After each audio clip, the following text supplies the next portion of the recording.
So we want to do stage 4 again, or...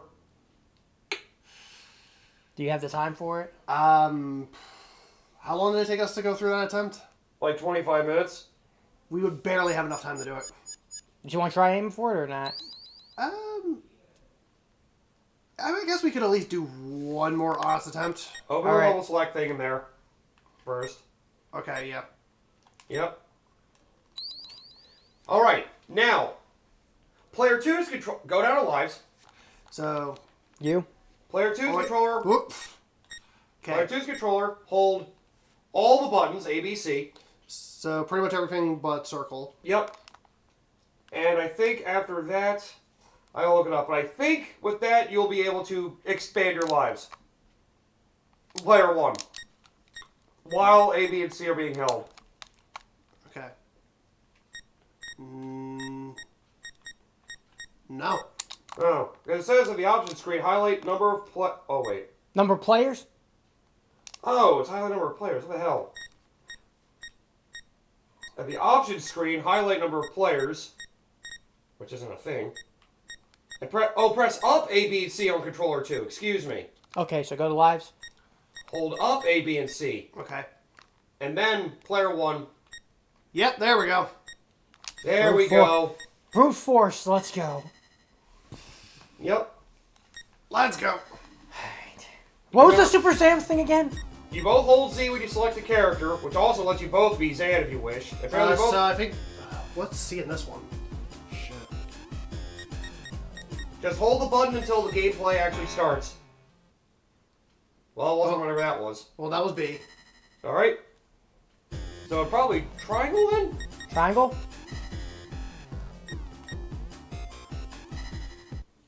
If you hold it, you should be able to get Super Zan. That's what it says, anyway. Well, you both had to hold it, I think. Oh. Oh, okay. Alright, the way you both have 9 lives. At least now we get through the stage. Try to, anyway. Yeah. This is my first time playing Zancel. Oh god. This feels weird. Ah, to let 2 players use the same character, hold down and C on controller 2 when selecting a 2-player game. Okay. Oh, that's what it is. Okay. Wow. This is a great start. Yep. Oh, and to play Shiva, all you have to do is just beat Shiva at level 1 and hold B until the next level begins. Oh. So And we then have you to play beat Shiva again to play it? Or... I believe so, yes. God damn it. Man, I suck as this guy. Yeah, he is a little awkward at first. Get off me.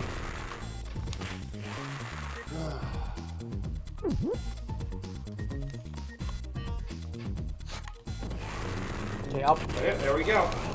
Now we know how to get 9 lives, and we know how to both let you both be the same character, and apparently holding C while you both select a character and then go to the screen will allow Super Zan to be used. Makes me feel like that's probably the way you want to play the game at this point. Super Zan! God damn it!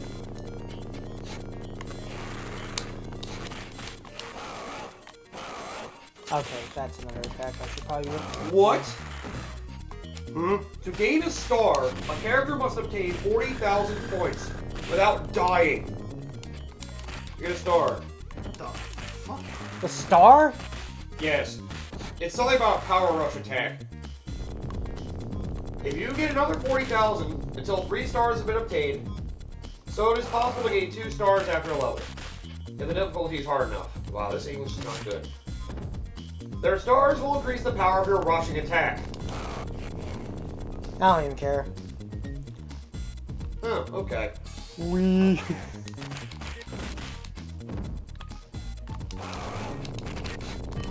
What? Start the game and allow yourself to lose a life with 0 score as Skate. When you respawn, you will be Super Skate with a new super fast, powerful combo attack. Huh. Basically, Skate, force yourself to die, and then when you have 0 points, and you can basically get a really fast. Oh my god! These guys are brutal, man. I'm getting just consistently grabbed every fucking time. Yeah. Honestly, I think it's probably just...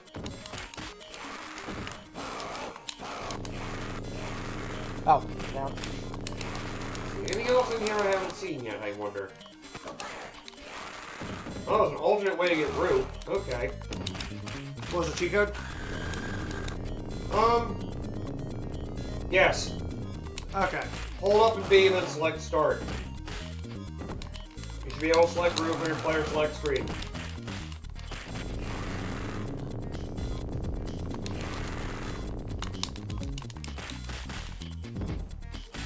Yeah, the only other thing left is the secret rooms in the next stage. Why did it decrease the number of continues we have other than using KW? Yeah. Yeah. Looks like you get a high score to actually be able to be on the fucking score thing. We'd have to beat a stage to get points. Unless there's a way to like reset the scores. Probably just turning off the game and turning it back on. That'd be my guess. Yeah. What are the current gen games you guys are excited for? Octopath Traveler 2. Ishin. Hi-Fi Rush I still want to get to playing at some point. I don't even know if frickin' Octopath Traveler 2 is considered frickin' current gen. But you can still play that on fucking PS4. Well, it's a new game, so... I mean, yeah, I guess technically, yeah. Oh, crap. Right. Alright. I think we've had very few games that have actually been developed for the new consoles in particular, so it's freaking just a waiting game. So what you're telling me is, buy PC. Got it. Yes.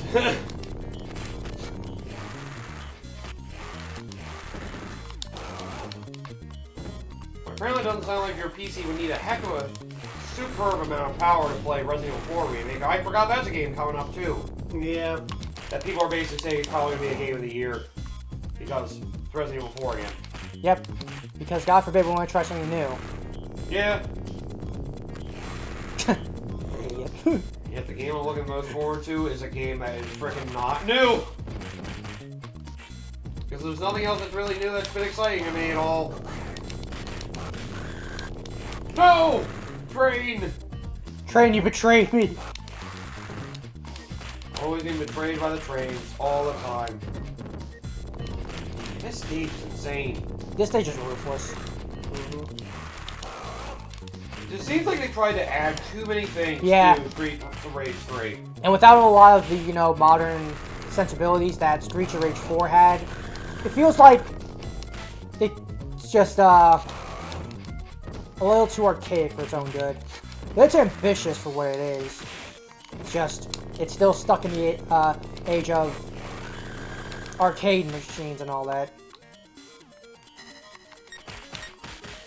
That just figures, yep. No good, still get 9 lives, and it continues, so that's also good.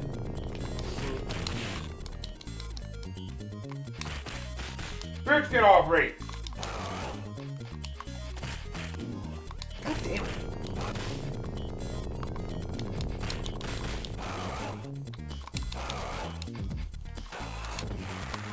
I cannot type this word I'm trying to type because I hit Q 4 straight times.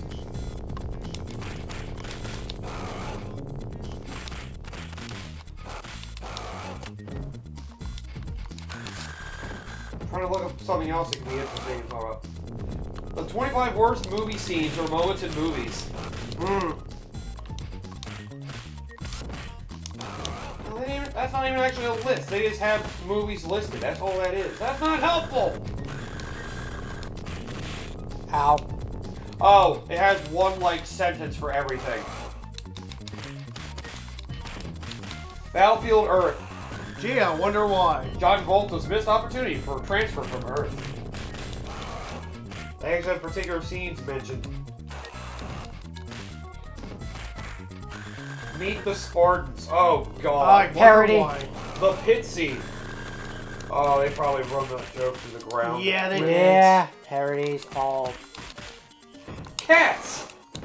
I wonder why. The cat fight on the boat. That just sounds wrong. Jack and Jill. I wonder why. The Dunkachino scene. I have no idea what the fuck that is. I'm afraid to find out. Let me put it to you this way. Friggin' what's-his-face's main character is that he's a fucking ad executive. Oh, Adam Sandler. Yeah. And he was trying to get Al Pacino to be the spokesperson for the Dunkin' Cheeto. Yes, Oh, that's yeah. seriously the plot point. Yeah, that I remember seeing bits of that scene. I was like, oh god, poor Al Pacino. I used to look at movies where I would recognize Superman 4: The Quest for Peace. What bad scene have they really had? Superman fighting Radioactive Man, or Sunman, or whatever he's called. Radioactive, man. It actually says or Sunman, or whatever he's called in the thing. Was the fight that bad? Yes. Oh god! Worse than all the reused graphics of him flying the same way over and over again. Yep. The actual fight was more that bad, huh? Yep. Jesus. Alright, I think I figured out the dodge roll. What is it? It's just double tap up or down. Oh, Ooh. The League of Extraordinary Gentlemen, Ooh. the League of Extraordinary Boredom. where Mr. Hyde reveals himself. Yep. The Invisible Character, I think, yeah. Oh god, the Love Guru. Jay, I wonder what they're talking about. Mike Myers' Indian upbringing. Okay. I don't Oh. remember that movie well, but that does sound like it'd be pretty bad. Yeah, because they literally CGI'd his head onto a young body Oh. for that. I'm not even kidding. Oh no. The Happening! Ah! I wonder. What? No! Mark Wahlberg tries to have a conversation with plants. Oh my god, he does do that at one point! He does! Oh my god! Oh my god. Hey, not right now, dude. Howard the Duck. Yep. The boss fight? I have no idea what that is. I don't recognize a lot of these, so I don't know how much I can get out of this. Oh, Breaking Wind was a fucking Twilight parody. That was probably from the same group as Hit Me Oh. and all that other crap. Yep. Nothing but endless parodies of the garbage. Now, the people that made the Spartans were the ones who did Vampires Suck. Oh no, Hercules in New York! Oh god. That was like, in case you don't know, that's like Arnold Schwarzenegger's debut movie, pretty Oh much. my Oh god. And that's when his accent was still like really bad. Ah. Arnold wrestling the bear was apparently the scene they mentioned. That does sound like it could be bad. Whatever it is. Oh god. There. Yeah, Hercules in New York is notoriously bad. Why the hell wasn't able to punch? Whatever. Tarzan the Ape Man from 1981. Sorry, I this. Yeah, you needed it more than I did. So. After you killed me, jerk out. I do not know the Tarzan movie from 1981. Tarzan the Ape Man. I keep pressing the wrong button. Apparently they mentioned an infamous scene about him fighting a crocodile. I think I may have remember seeing that scene at least. Oh god, no, Freddy got fingered. Oh no. Oh, gee, I wonder what scene they're talking about. Tom dressing up in a meat suit. Yep. That was the worst part of that movie, huh? I could argue so many other scenes from that movie. Oh, I'm sure. God, that sounds bad. Basically, let's put it this way. That film is the reason why Tom Green is no longer married to Drew Barrymore. I'm not even kidding. Oh man, that must have been bad. Ooh, here we go. 20 worst movie moments of the decade. Looks like it's for the 2010 decade. Okay. Okay. 20. Ah, yes. Batman versus Superman. Dawn of Justice. Martha! What did you say down there?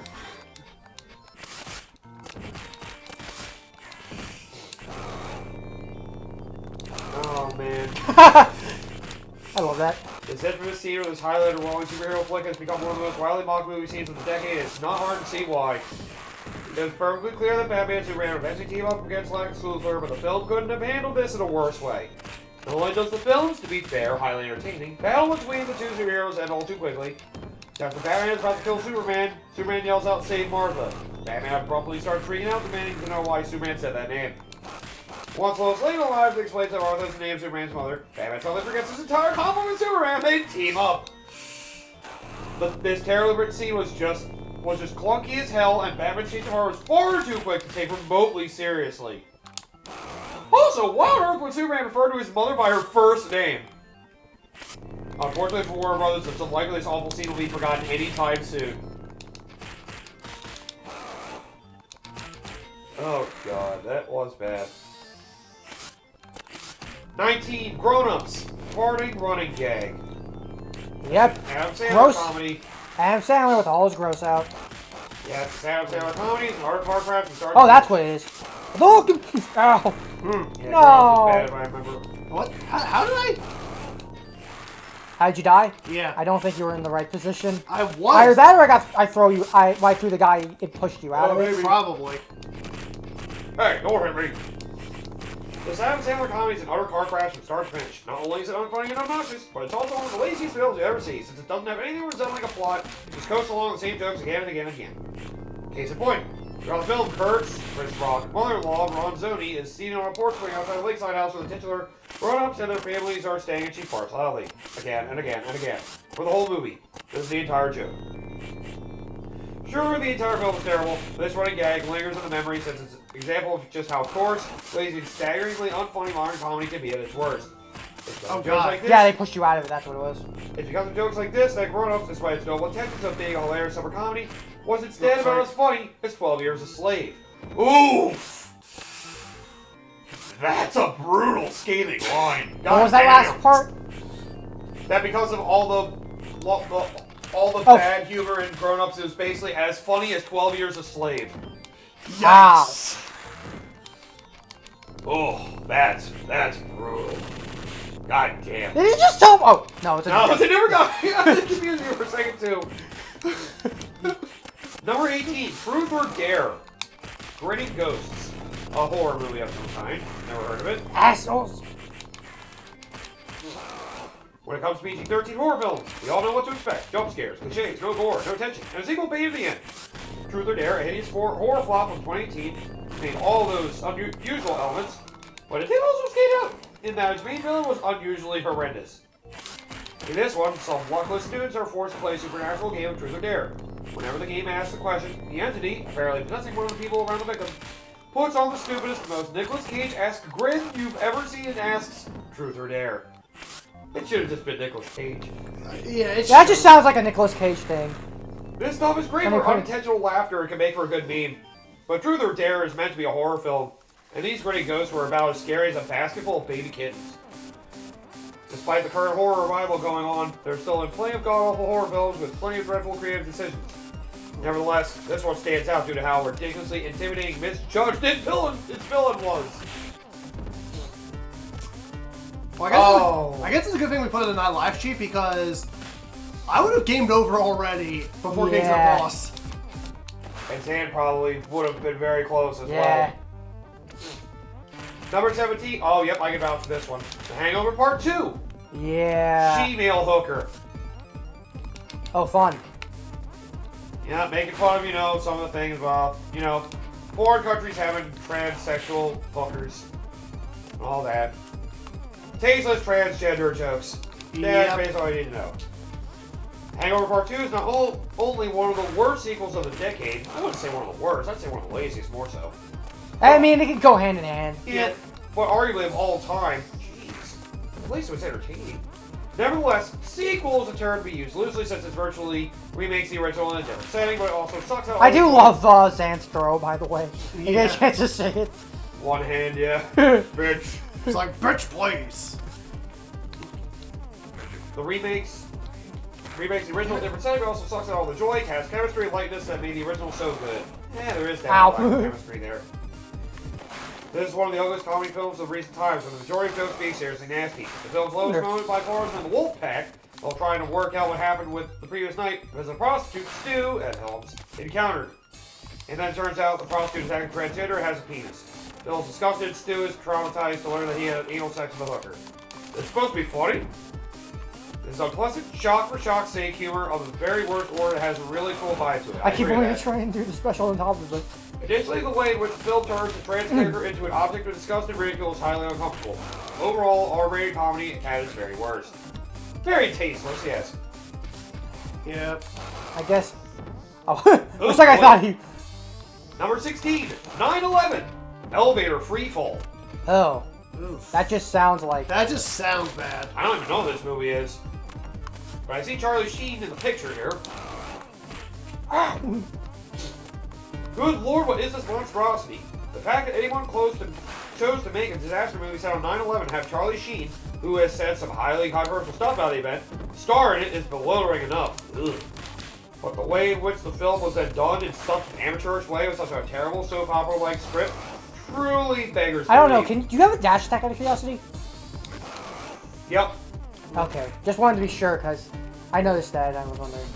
If a movie is to be made about tragedy and still very sensitive, it should at least do the event and everyone that was lost justice. But this ghastly flick fails in that task so much that the film's closing title, which dedicates it to everyone who died in the attacks, feels like an enormous insult to them instead. Okay, I'm gonna take the chicken out. Alright. The scene in which the lip carrying the film's character starts free falling is the one moment you'll never be able to forget. The sight of the characters floating in the air in a painfully fake manner is horrendous enough. But the fact that it's linked to something as For what it's horrific worth, Zan's actually pretty good for bosses. the fact When you that it's actually linked get to into something as horrific as 9/11 makes this one of the most head-smackingly awful things you've ever seen. Come over here, Zan. They try to over-dramatize the falls of people going out of the building and 9/11. That's terrible. Jesus That's Christ. annoying. Number 15, The Snowman. Worst thriller finale ever? Just the title doesn't sound good. The Snowman. That just sounds dumb. This absolutely disastrous attempt to bring Joe Nesbo's brilliant series of crime novels to the big screen became one of the most hated movies of 2017, and it's easy to see why. Not only is it a total mess to the extent where even the director apologized for it, but it's got one of the worst finales to any film in recent memory. Detective Harry Moles, Michael Fassbender, showdown with a one-dimensional villain is about as flat-boring or anticlimactic as thriller cinema can get, and it also ends out of nowhere with the villain randomly falling through a frozen lake. Wow. What makes this all even more insulting is that there was a blueprint for something far better than the novel's finale. Not only was the villain far better written, but the book had an amazing climax involving the Oslo ski jump. Still, out of the 20 movies discussed on this list, The Snowman is the best, so that's something, I suppose. Oh, man. So it had a great premise, but it ended very poorly. That's always the tragedy ones who grab And they the... rushed the development of the villain, so it wasn't developable at all. But apparently the books are good, so there you go. Read the books. Okay, just read the title, I can already tell this isn't going to be great. Texas Chainsaw 3D. Slaughterhouse finale, number 14. I feel like I might have seen this, and I do remember it being kind of dumb. Yeah, it was. Maybe it's the gimmick of it all. 3D.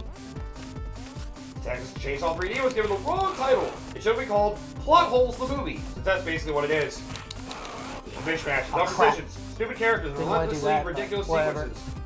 Texas Chainsaw 3D is a film so stupid it makes snakes on a plane look like a documentary. While it's also hopelessly incompetent as both a horror film and as a direct sequel to the 1974 classic original. A sequel? Oh god. The No, film's sit stupidity down. peaks in the film's finale. Damn it. In which the town's corrupt sheriff leaves Heather, a relative of Leatherface's, Ow. tied up for him as bait. Once Leatherface arrives and realizes Heather's his cousin, due to a birthmark, he frees her and they team up against the town's corrupt police department. I do remember seeing this! Yeah, I was so dumb! Yeah! Oh my god. Whatever way you look at it, this is beyond nonsensical. Heather being angry about the murders of the Sawyer family despite them being a bunch of murderous cannibals, and the joint forces of the guy who just murdered her friends is a testament to just how I think I remember this now, yeah.